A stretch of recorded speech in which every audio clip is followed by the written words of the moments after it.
¿Quiénes son principalmente directivos actualmente? Que no están en aula. Ok. ¿Y quiénes son docentes que están en aula? Ok. Gracias. Yo elegí este título porque la verdad es que somos actores de... Digo, no quiero sonar de autoayuda. Por favor, no, nada que ver con eso, pero realmente somos actores de nuestras decisiones de cambio.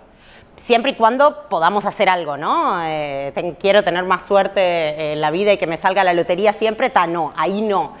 Pero sí quiero, bueno, me gustaría cambiar algún aspecto de mi vida, me gustaría cambiar... En eso sí, hay cuestiones donde realmente esa motivación y ese deseo tienen algún correlato en la realidad y que después termina permitiendo hacer círculos idealmente virtuosos. Y eso se da porque tenemos un cerebro que funciona como funciona. En general al cerebro se lo relaciona con el pensar, con la cosa racional, con el, bueno, vamos a tomar una decisión pensada con tiempo. Y es verdad, el cerebro es el órgano que se ocupa de eso, pero no hace solamente eso. De hecho, el cerebro es recontra emocional, es mucho más irracional que racional. Y las emociones nos pasan por el cerebro también. O sea, uno tiene como la idea o la ilusión, a veces habla, ¿no? Se habla del alma, se habla del corazón, y en todo caso, si el alma existe, está en el cerebro. Y lo que sentimos del corazón pasa por el cerebro. Y las mariposas que sentimos en la panza, hay algo en la panza, pero la sensación y el darle concepto y el contextualizarlo, eso es 100% del cerebro. Completamente irracional. ¿Cuántas veces sentimos en la panza mariposas por alguien que la verdad no se merecía esas mariposas, ¿no? Pero ahí, ¿no? Lo interesante, o una de las cuestiones interesantes, es que las dos ramas, los dos costados, los dos lados de la moneda se dan en el cerebro. El cerebro funciona en conjunto. No es que cuando cada uno de estos niños, niñas, están haciendo algunas de estas actividades, están siendo racionales o están siendo irracionales. Están haciendo las dos cosas a la vez. Están sintiendo y se están emocionando y están pensando, aunque no se den cuenta, aunque no sea consciente, explícito, quiero decir. Igualmente, en cualquiera de las actividades que hacemos, se mezclan los dos lados. A veces hay más de uno que del otro, hay veces hay más del otro que del uno, pero siempre están mezclados. Nuestro cerebro está funcionando en conjunto. Y hay una idea, ¿no?, que se tiene, que tal vez escucharon hablar, ¿no?, del hemisferio derecho, del hemisferio izquierdo, del cerebro derecho, del izquierdo. Es un mito, es un neuromito se llama. De hecho, hay tantas ideas, preconceptos o posconceptos, ideas incorrectas sobre cómo funciona nuestra cabeza, que tienen un nombre que se llaman neuromitos.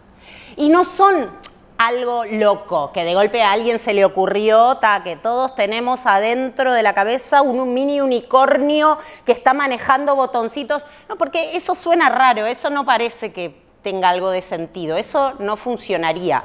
Pero sí, los neuromitos lo que tienen es un poco de viso de realidad. Tiene algo de sentido común, algo de esto puede que funcione y me suena razonable. Pero muchos de los neuromitos, de hecho, provienen de investigaciones reales que encontraron algo que después, bueno, fue como un teléfono descompuesto. Y finalmente lo que nos enteramos como sociedad es algo que no tiene nada que ver, pero que hay una investigación que avala en parte eso. Seguramente, por ejemplo, el mito de que hay un hemisferio que tiene más que ver con la parte racional y otro más que ver con la parte creativa, proviene de unos estudios de un tipo que se llama Gazzaniga, que hacía investigaciones con pacientes que tenían separados. Nosotros, es verdad que nuestro cerebro tiene dos hemisferios, así los llamamos. También hay otras formas de clasificar o de dividir o de nombrar partes del cerebro. Entonces, es cierto que tenemos esos dos hemisferios.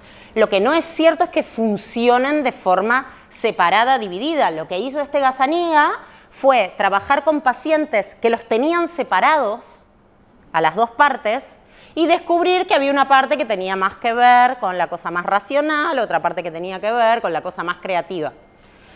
Pero él 99,999% de la gente, tiro un número aleatorio, pero por ahí debe andar, tenemos los dos hemisferios que trabajan en conjunto y que de hecho tienen una autopista de información entre uno y otro. O sea, realmente charlan constantemente esas dos partes. Si bien esto puede haber surgido de algún lado, no importa. No es real en el funcionamiento de probablemente todos y todas las que estamos acá, tal vez alguno no. Uno podría decir, bueno, pará, ¿y qué me importa? Y es cierto que no importa o no importaría si no fuera, porque hay gente que lucra con esto. Todas las escuelas, todas las instituciones educativas que tienen recursos limitados, que son todas, recursos limitados de plata, de gente, de espacio, de tiempo, tienen que decidir o muchas veces eligen ir por alguna metodología, por ejemplo, que se basa en esto. Y entonces ahí es donde empieza a ser un problema. Entonces el cerebro funciona en conjunto. Tanto funciona en conjunto que es imposible separar la emocionalidad de la racionalidad. Es imposible separar el pensar del sentir.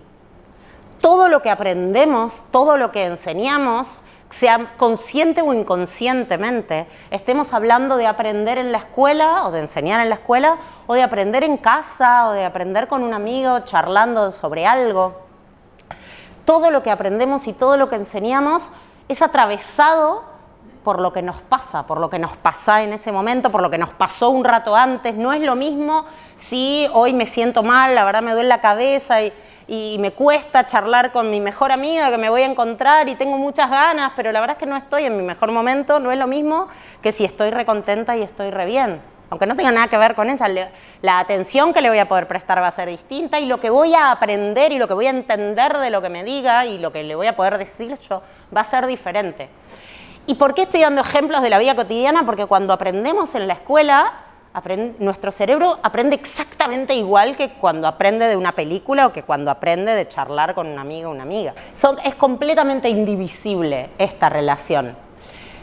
Lo que hace un líder, entre otras cosas, es estar viendo esa congruencia, o lo que puede hacer, o lo que ayuda a un líder en su tarea, entre otras cosas, es estar tratando como de meterse en la cabeza del otro, tratando de entender qué es lo que le está pasando al otro, tratando de sentir qué es lo que está sintiendo el otro, o de entender qué es lo que siente el otro.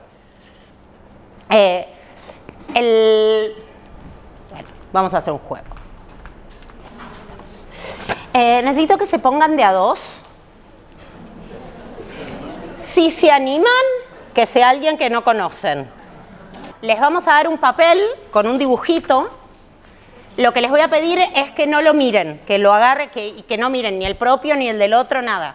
Que lo agarren y lo pongan boca abajo, ¿sí?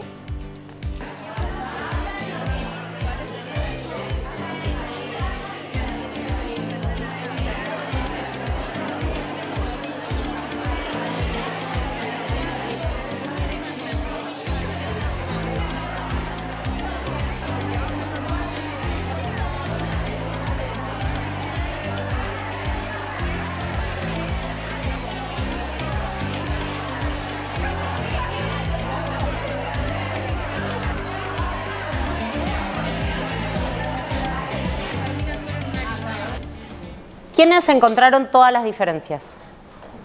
Bien.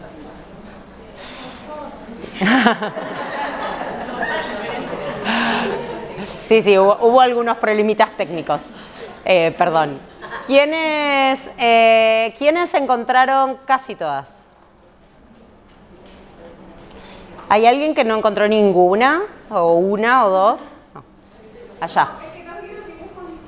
Ah, ok, entonces encontraron todas. Sí. Hubo algunos problemas técnicos acá en el equipo distribuidor, pero ¿cuán fácil les resultó? Si lo hubieran hecho solos o mirando, ¿habría sido más fácil o más difícil? Más fácil. ¿Por qué? Es muy obvio. ¿Por qué?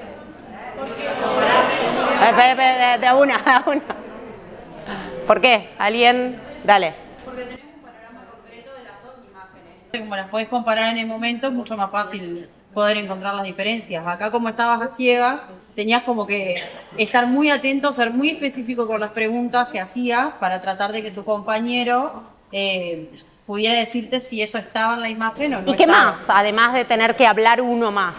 Tener alguna estrategia, escuchar, saber interpretar, saber preguntar. ¿Alguien hubo alguna diferencia que les costó muchísimo encontrar? O sea, hay cosas que las dos interpretamos igual y que en realidad son distintas. Y las dos tenemos razón, pero son distintas. Uno está esperando algo y según lo que espera, cómo actúa. Y encima, los dos están esperando lo mismo, o la idea que tienen de cómo funciona esa tarea en este caso, y entonces vemos lo mismo, ¿no? ¿Tiene una boca? Sí, tiene una boca, listo, no miramos más. ¿Tienen los ojos? Sí, tienen los ojos, no miramos los párpados.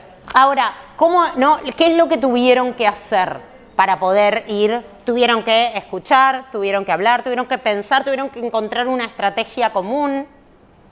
Mirándose también podría haber pasado lo mismo. Lo que pasa es que ya estamos mucho más acostumbrados a mirar. Entonces, no se ponen en juego tantas palabras. No es estamos acostumbrados a hacer gestos, estamos acostumbrados a otras cosas, usamos otras informaciones además de las palabras. Aquí estamos como restringiéndolo a las palabras, entonces eso permite que surjan estas cuestiones. Lo que uno hace cuando hace este tipo de actividades, que este es un juego, pero ustedes lo hacen constantemente, tienen que estar mirando la propia cabeza y la cabeza del otro, imaginándose qué estará pensando, qué estará viendo, ¿no? Antes hablábamos de sentir, ¿no? Y de, bueno, ¿qué siente el otro? Bueno, también es qué estará pensando, qué estará entendiendo de esta situación, cómo lo interpreto a esto.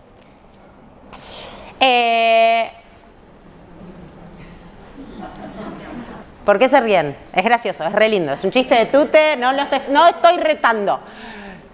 ¿Qué es lo que...? ¿Por qué el nene le dice tranquila, no hacen nada? Es el único problema que puede haber ahí para él, es ese. Y dice, tranca, no pasa nada. O sea, está dentro de su cabeza, él todavía no puede pensar tan allá, sobre todo porque ¿qué es lo que la está asustando a la madre? La pared, la plata que va a tener que gastar, cuánto tiempo va a tener que estar, si llama a un pintor o si pinta eso. Todo eso, ¿no? Él no se lo puede imaginar. El nene se está pudiendo meter adentro de la cabeza de la mamá un poquito, porque está viendo que tiene una cara de preocupación, pero no se puede meter tanto como para entender bien lo que le está pasando. La madre tampoco se puede meter en esta circunstancia para entender por qué el nene le dice eso. Esta capacidad, ¿no? Entonces antes hablábamos, bueno, un líder tiene que poder sentir lo que le pasa a otro, no sentir necesariamente, pero tener cierta empatía. ¿Qué es la empatía? Esto no es empatía. La empatía es, de algún modo, sentir lo que sentís vos. Por ejemplo, veo a alguien llorando, yo no sé lo que le pasa, ¿no? No sé, de golpe voy caminando por la calle y alguien está llorando ahí sentado. Yo ni lo conozco, no sé lo que le pasa, pero está llorando desconsoladamente. Yo me voy a acongojar un poco. Después, dependiendo de dónde sea, de cómo esté yo de tiempo, de cómo esté yo de ánimo, de qué sensación me genere, si paro a ofrecer ayuda, no, si hago algo, no, es otra cosa eso. Pero la sensación la sentí. Y vale lo mismo para otras, ¿no? Eso es empatía, sentir lo que siente el otro un poquito, obviamente no sentí toda esa angustia. No tengo idea por qué, no hace falta saber por qué. Esto, que no es sentir lo que siente el otro, acá no están sintiendo, ninguno de los dos está sintiendo lo que siente el otro, ninguno de los dos está pensando lo que piensa el otro, pero si estuvieran, eso de poder pensar lo que piensa el otro, entender de algún modo lo que piensa el otro, no, de nuevo, no compartirlo necesariamente, pero poder entenderlo, tiene otro nombre que se llama teoría de la mente, que es esa capacidad de poder ponerse en el lugar del otro. A nivel de entender lo que le está pasando, lo que piensa, perdón, aunque sea un poco. de entender que puede tener distintas creencias, de entender que puede tener distintos deseos, de entender que puede tener distintas inquietudes, motivaciones. Fíjense que es distinto a empatía, ¿no? Empatía es, de hecho, puede haber una sin la otra. En este caso no hay ninguna de las dos. Empatía es, yo siento un poco lo mismo que vos. Entiendo lo que estás sintiendo a nivel corporal, a nivel emocional. No sé por qué es. Si supiera por qué es, eso sería teoría de la mente. Y puede pasar al revés, ¿no? O sea, ¿cuántas veces les habrá pasado que se cruzan con alguien, entendés perfectamente lo que le está pasando, no compartís ni un poquito, no tenés nada de empatía, no me importa? Pero son dos cualidades o dos habilidades cognitivas en el sentido de que todo lo que pasa por el cerebro es cognitivo, ¿no? Incluso las llamadas habilidades no cognitivas son cognitivas en el sentido de que pasan por el cerebro, ¿no? Esto que decíamos antes de, bueno, el alma estará también ahí. Entonces, estas dos son dos habilidades cognitivas fundamentales para un líder. ¿Por qué? Y porque necesitas entender dónde está parado el otro, qué está sintiendo, qué está pensando el otro, para poder liderar ese proceso, el proceso que sea, para poder usarlo en tu equipo, para poder incorporarlo en tu equipo. Estas habilidades te permiten mirar el mundo desde el lado del otro. Y eso es algo fundamental, es difícil. Cuando no vemos, queda claro que es difícil. Pero es fundamental y es algo que estamos haciendo constantemente cuando vivimos en sociedad, cuando vivimos en grupo. Y nosotros, además, las personas, evolucionamos en grupo. Nosotros trabajamos en grupo. Nosotros tenemos colaboraciones prácticamente innatas. O sea, bebés muy pequeñitos ya empiezan a querer ayudar, como puedan, pero empiezan a querer ayudar. Hay algo de, bueno, vos sos de mi grupo y entonces yo te quiero ayudar. Vos no sos de mi grupo, sos de, no sé, soy de Nacional y sos de Peñarol, no sos de mi grupo y entonces no te voy a ayudar. Y eso empieza a darse y a fomentarse cada vez más a lo largo del desarrollo. Hay algo genético ahí, hay algo de cómo estamos preparados y sobre eso se van montando las distintas experiencias que vamos teniendo. Si son experiencias que son más hacia lo prosocial y hacia la colaboración, van a lograr que tengamos grupos con mayor cohesión y que podamos trabajar mejor en equipo. Si son, por el otro lado, y no me quiero meter en redes sociales, pero si son como cada vez más separadoras, ¿no? de burbujas, de ideas, entonces vamos a hacer que, bueno, vos sos muy distinto a mí. Y entonces yo no te quiero ayudar, no quiero colaborar.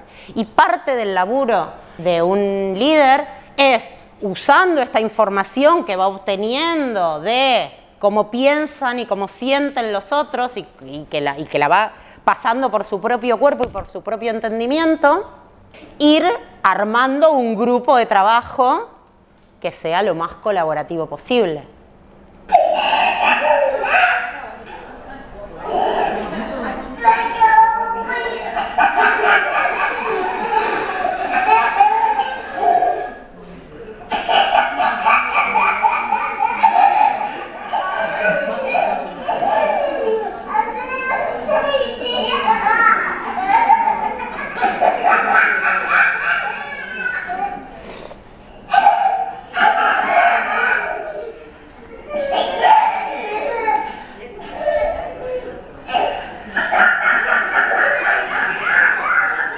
¿Alguien entiende lo que está pasando? ¿Se están divirtiendo? No sabemos, que no entendemos lo que hablan, nada. Ahora, se están riendo casi todos. Es súper contagioso. No entendés ni lo que está pasando, ni nada. Pero las emociones son contagiosas. La risa es contagiosa, la angustia es contagiosa, el enojo es contagioso. Entonces, no es solamente que nos pasan cosas por el cuerpo y que nos pasan cosas por finalmente y que las entendemos o les damos algún sentido inconsciente con el cerebro y con el alma y el corazón que están en el cerebro, sino que además es que eso de cómo nos sentimos lo vamos a transmitir al equipo. Aunque no queramos, aunque no nos demos cuenta. Y eso pasa, porque somos personas y tenés un día que estás mejor y un día que estás peor. Si tenés un equipo consolidado, te sostienen bien el día que estás mal. Pero somos seres sociales. Y ser seres sociales, entre otras cuestiones, tiene que ver con que vamos a ir incorporando la información de todos los demás y usándola para entender y para sentir y para pensar y para tomar decisiones, aunque no nos demos cuenta. Y hay un tema emocional, pero hay también un tema corporal, de actitud corporal. Lo que yo al principio decía, bueno, las mariposas en la panza, pasan en el cerebro. Sí, pero también pasan un poquitito en la panza. El cerebro recibe esa información y la entiende como que está el chico que te gusta o como que te cayó mal la comida que acabas de comer, dependiendo de lo que haya adelante. Es la misma sensación o una sensación similar que la vas a interpretar distinto según lo que hay adelante. Y pasa lo mismo con las actitudes corporales. Nuestra actitud va a ayudarnos a hacer cambios también. Y no es, de nuevo, no es autoayuda. Hay explicaciones fisiológicas de eso. Porque nuestro cerebro está conectado con todo el cuerpo, está conectado con nuestros músculos, está conectado con nuestra piel. Hay varios experimentos y hay varias investigaciones que lo que muestran es que si vos cambiás la forma en la cual están funcionando tus músculos en un momento, eso le va a avisar al cerebro, che, hay algo lindo acá. Y eso te predispone distinto, es un círculo virtuoso o vicioso. Y lo mismo pasa con todo el cuerpo. Hay algunos experimentos que están discutidos y no me quiero meter en eso y les aclaro que están discutidos porque los pueden leer por ahí, pero que también existen que hablan de la postura del superhéroe. No simplemente porque está como así. Que eso es como me llevo la vida por delante. No queda del todo claro que funcione, pero hay algunos indicios de que parte de eso, digo, no es mágico ni nada parecido, pero que parte de todo esto puede funcionar por dos razones. Por un lado, por esta retroalimentación que hay desde el cuerpo, que avisándole al cerebro, che, acá hay algo que puede estar bueno. Y entonces, la otra parte es que el cerebro entonces lo mira distinto. Decimos, a ver, ok, puede ser que esté bueno y seguramente había algo bueno. Y ahí, ¿no?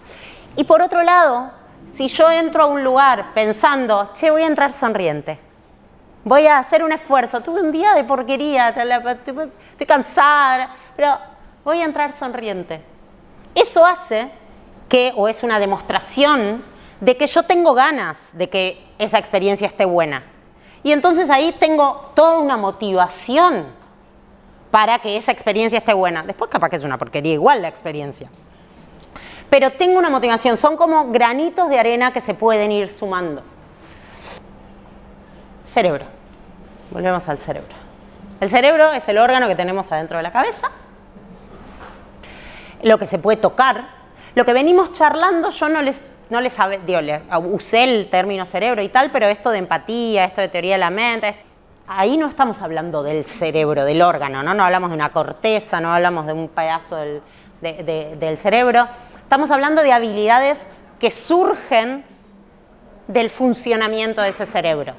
A ese funcionamiento, esas habilidades que surgen, sea que siento o que pienso, a esas habilidades que surgen se las conoce como mente o como pensamiento o como cognición, pero surgen físicamente de ese cerebro. O sea, cada vez que nosotros pensamos algo, hacemos algo, decimos algo, lo hacemos, lo pensamos o lo decimos o lo sentimos, porque hubo una partecita del cerebro, alguna neuronita, algunas otras células que se activó, que se prendió, que se puso a hablar. Y eso se traduce en un comportamiento nuestro. Se traduce en sentir las mariposas en la panza. Se traduce en transpirar. Se traduce en pensar algo. Se traduce en aprender algo. La mente y el cerebro son como dos caras de la misma moneda. Una cosa es la parte física, el órgano que tenemos adentro, y otra cosa es lo que eso hace, lo que de ese órgano, las propiedades que emergen del funcionamiento de ese órgano.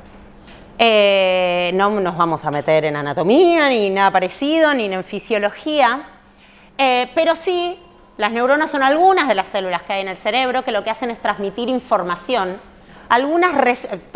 que reciben y transmiten información.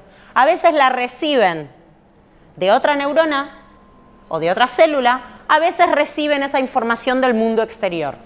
Vamos a ver si este videito funciona. Esta va a ser la van a ver distinta porque no es la típica, no sé, capaz que si acá hay algún profe muy especializado de biología la reconoce, pero si no, la van a ver distinta a las de los libros a las que estudiamos, pero es una neurona.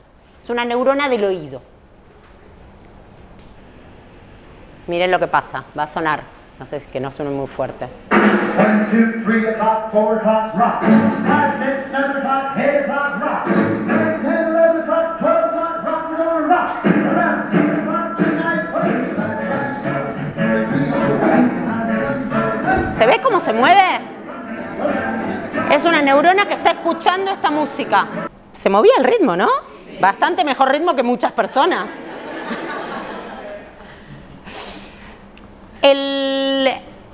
Es una neurona del oído que reacciona al sonido y como reacciona, en este caso se ve que se mueve, pero digamos, como reacciona, entonces va a mandarle una señal al cerebro.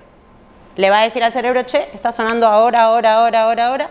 Eso lo hacen un montón de neuronas que reaccionan a distintas características del sonido y entonces nosotros escuchamos la música. Esto mismo estuvo pasando, si ustedes escucharon la canción, pasó adentro de sus oídos.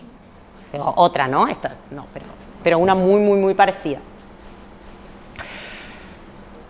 Este es un dibujito de un cerebro que está mirando para allá, más o menos por acá está el ojo mirando para allá. El cerebro es el órgano mediante el cual interactuamos con el mundo externo. Recibimos información de fuentes de información que están afuera, por ejemplo, una canción, por ejemplo, algo que vemos, por ejemplo, algo que escuchamos, por ejemplo, algo que tocamos, que nos toca, que nos roza. El cerebro también fabrica su propia información. O sea, recibimos a través de los sentidos, pero también podemos no sentir nada con los sentidos e imaginarnos algo. Y ahí es, bueno, una fuente, o soñar, o tener una alucinación, digamos, todas esas son fuentes de información autoinfligidas, digamos. Si esa fuente de información es externa o interna, no importa, es lo suficientemente relevante para la persona, entonces el cerebro de esa persona puede generar un comportamiento. Ese comportamiento puede verse o puede no verse. Por ejemplo, puede ser muevo la patita al ritmo del rock. O puede ser siento las maripositas en la panza. Pero también puede ser que se activó alguna neurona, algún grupo de neuronas que yo no tengo idea. O puede ser que me transpiran las manos. Lo más lindo y lo más interesante para mí que tiene el cerebro es que esos comportamientos, buscados o no buscados, por una información que me parece relevante, aunque no tenga ningún sentido, aunque no sea particularmente importante, esos comportamientos lo pueden modificar el cerebro. Y lo pueden modificar físicamente, estructuralmente. El cerebro cambia por esa información, por cómo reaccionó a esa información que recibió o que se inventó. Y el cerebro cambia físicamente. Y esto está pasando todo el tiempo. Esta es la base del aprendizaje. Cuando aprendemos, aprender es guardar una información de algún modo para poder usarla en otro momento. Sea para recordar algo, para resolver una cuenta, para cantar una canción, para encestar en básquet, lo que sea. Ese lugar donde se guarda esa información que voy a usar en algún momento es el cerebro. Y el guardado se da porque cambia. Cada vez que nosotros en el aula o fuera del aula enseñamos algo, estamos cambiando el cerebro de las personas que aprenden. Cada vez que nosotros aprendemos algo en el aula o fuera del aula, estamos cambiando nuestro cerebro. No hay forma de aprender algo sin cambiar el cerebro. Entonces, los docentes son grandes cambiadores de cerebro, explícitos. Digo, el cerebro nos cambia si vemos una peli que nos gusta y que nos llega. Pero los docentes tratan de cambiar el cerebro, trabajan para cambiar el cerebro. Esta capacidad que tiene el cerebro de modificarse por las experiencias se llama plasticidad o neuroplasticidad. Es posible que alguna vez la hayan escuchado. Lo que hoy sabemos es que es que el cerebro es plástico durante toda la vida. Hoy sabemos que nuestro cerebro tiene la capacidad de cambiar a lo largo de toda la vida. Por supuesto, hay límites. Hay cosas que no vamos a poder hacer nunca por más que nos esforcemos, como volar o como mover objetos o prender objetos. Eso no podemos. Existen límites a esa plasticidad. Pero también hay límites para el otro lado. De esto lo habrán escuchado nombrar también. Otro neuromito más.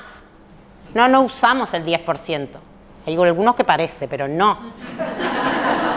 Pero no. Usamos el 100% de nuestro cerebro. Usamos todo nuestro cerebro. La particularidad que tiene el cerebro es que como cambia como resultado de la experiencia, el 100% va cambiando constantemente. Entonces, si hoy yo me pongo a practicar, patear una pelota para meter gol, y va a ser un poco triste. A veces voy a meter un gol de casualidad, pero no lo voy a lograr mucho, porque la verdad es que no es algo que yo me haya ejercitado. Ahora, si yo empiezo a practicar desde ahora, dentro de una semana, un mes, un año, voy a ser muchísimo mejor que ahora. Eso quiere decir que si me miro dentro de una semana, un mes y un año, voy a pensar, mirá, yo jugaba al fútbol al 10% de mi capacidad. No. Yo hacía todo lo que podía, pero podía poquito.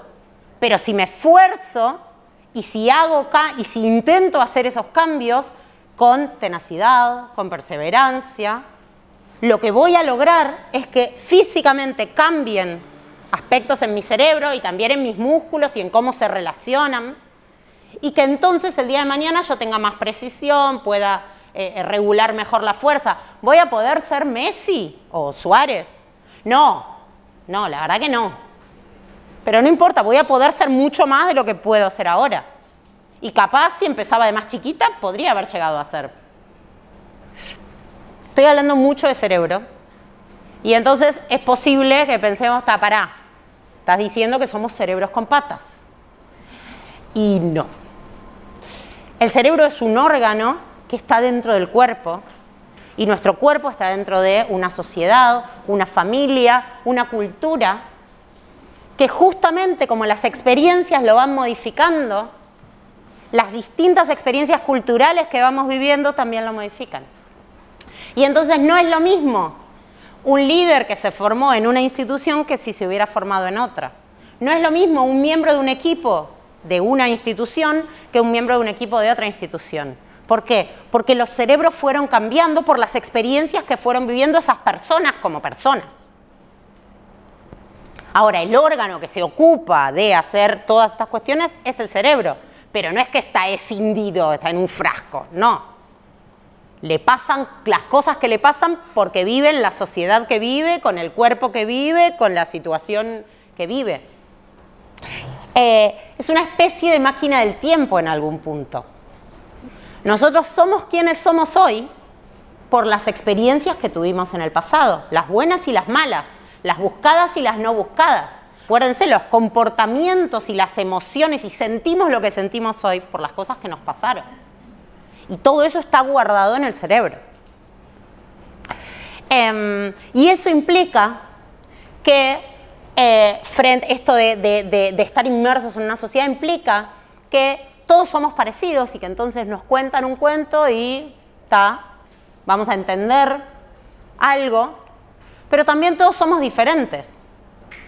Y entonces es clave poder ponerse en el lugar del otro y poder entender lo que está pensando el otro o lo que puede llegar a pensar el otro. O entender que tal vez no lo puedo entender, pero que hay algo ahí. Esto de que nuestros cerebros se vayan moldeando con las experiencias y que esas experiencias dependan del contexto, van haciendo que todos seamos únicos. Y entonces eso implica que necesitamos distintos desafíos. ¿No? Acá somos todos docentes, la línea proximal de Vygotsky es clave, ¿no? Es las dificultades deseables. No vas a aprender algo si no estás en un lugar en el cual es desafiante, pero no es frustrante. Parte del laburo de un líder es ir monitoreando, ir pudiendo entender qué es lo que le pasa al otro o tratar de entender que tal vez al otro le pasan cosas distintas, armar ese equipo, ir viendo, bueno, qué tipo de dificultad le tengo que poner a cada uno para que pueda, ¿no? Es decidir cuál es la motivación que vale para cada uno, ¿no? ¿Cuál es el tema con esta motivación? O con la del palo, ¿no? Que es peor, tipo, te pego. ¿De dónde surge la motivación? El jefe no se la está poniendo él. Hay dos tipos de motivación. La exógena, la de la zanahoria que te pongo yo, o la del palo, el castigo que te pongo yo para la negativa. Y la endógena, que es la zanahoria que te pones vos. O cómo yo te ayudo a que te pongas la zanahoria que te sirva y que nos sirva a las dos, digamos. Totalmente. Están luchando muchas veces. Y algo que es interesante y que está bueno en un líder es conseguir que no luchen tanto. Tratar de encontrar, bueno, ¿cuál es la zanahoria que nos sirve a las dos? Y la motivación va completamente de la mano de la atención. Comprensión lectora, bueno, ahí está, no nos metamos en eso, es otra charla. Van completamente de la mano. Nada nos interesa si no le prestamos atención. Si algo nos interesa, le vamos a prestar atención, aunque no queramos que nos interese. ¿No? Está esa persona ahí que no te interesa mucho, pero a ver qué está diciendo, ¿no? Como, para poder entender cuáles son los focos potenciales de interés, de atención de las personas, del equipo, para poder entender dónde está la motivación de cada una de las personas del equipo, que es distinta. O sea, vamos a compartir una parte y otra parte no las vamos a compartir porque somos personas diferentes. Tenemos que buscar en las cabezas.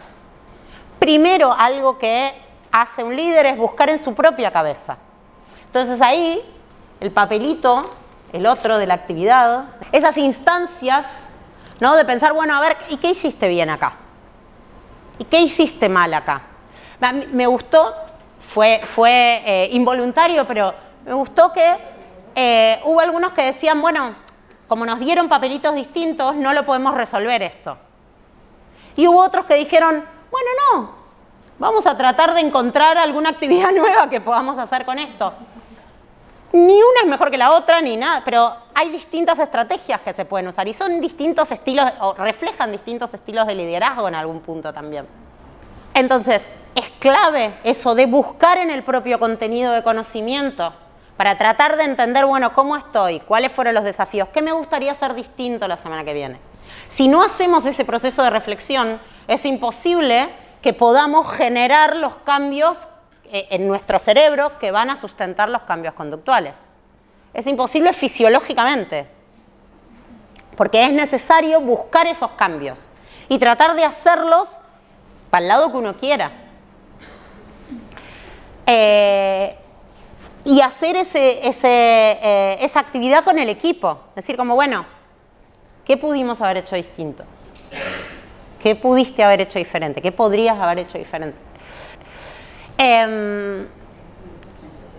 Y eso finalmente, todo eso, ¿no? Por eso, todo eso es lo que termina haciendo un líder, ¿no? Todas esas distintas visiones, esas distintas maneras de cambiar, de cambiar a nuestro propio cerebro y los cerebros de los que están alrededor. Porque finalmente, lo que tiene un líder, o parte de lo que tiene un líder, es que tiene, o que sería deseable que tuviera, es una visión de largo alcance. No es el día, no es solo el día a día. El día a día recontra, el corto plazo sí, tenés que resolver todos los problemas. Pero además, tenés que tener una mirada a mediano plazo, a largo plazo idealmente, pero ponerle a mediano plazo. Tenés que ver, y para eso tenés que ver como el big picture, como ok, ¿en qué está esto? ¿Qué sucede? Y yo por eso le puse este título a la charla, porque realmente no es que se nace sabiendo todas estas cosas. Se nace con un cerebro que está preparado para incorporar toda esta información, no esta que yo les digo, la información experimental que fueron recogiendo ustedes a lo largo de sus carreras, a lo largo de sus vidas, y para poder ir viendo cómo se usa y cómo y cuándo. Entonces, yo les invito a que se tomen ahora 2 minutitos para pensar si hay alguito chiquitito que podrían cambiar este año en sus propias vidas, en sus propias realidades, algo que puedan cambiar, que tal vez haga que sea una experiencia mejor el año. Tal vez no, hay que probarlo. Pero si funciona, fue un cambio chiquito, factible. Les invito a que piensen 2 minutitos, no hace falta compartirlo, así que pueden ser sinceros. Yo les sugiero además que lo escriban, porque poner en palabras las cosas hace que se clarifique el pensamiento. ¿Cuántas veces les pasó? Ay, yo esto sé, pero no, esto lo sé, pero no sé cómo decírtelo, no sé cómo explicártelo. ¿Lo sabes o no lo sabes? Ponerle palabras ayuda, también es un ida y vuelta, ayuda a que se formen esas ideas. Pequeño cambiecito que se podría llegar a hacer, que tenga que ver con esto de hoy o que tenga que ver con otra cosa. O que se les haya despertado por la charla, que se les haya despertado por las experiencias que estaban contando antes o por lo que pasó antes en el día que yo me lo perdí. Un pequeño cambiecito. Bueno, gracias.